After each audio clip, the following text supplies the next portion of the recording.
Hey guys, Kale from OFFROAD. I'm going to give you a quick run through of this awesome looking Ram 1500 DT weekender build. Okay, let's start with the obvious. It is sitting damn pretty. We've got the BDS suspension in here, guys. This is a 2 to 3 inch leveling kit with Fox 2.5 dual speed compression shocks, front and rear. So they've got remote resis and adjusters on them, front and rear. By far the best shocks money can buy. Method race wheels and Maxxis AT tyres. Of course, to keep them in the guards with the Bushwhacker smooth flares. On the back of this Ram 1500, as you can see, the Off-Road Creative Tub Life Series tub rack. Awesome product, guys. We can offer this at EC Off-Road, supply and fit in-house.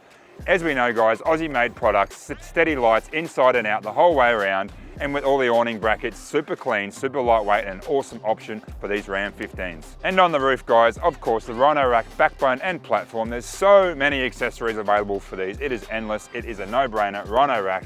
On the front, 50-inch steady light bar providing plenty of light.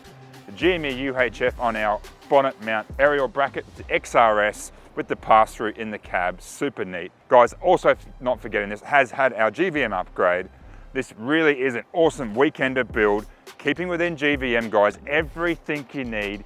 Awning, the tub rack, the lighting, the wheels, tires, and the awesome suspension. This thing drives so good. So if you want any more info today, guys, jump on our new website, ecbuilds.com.au, and give us a shout today.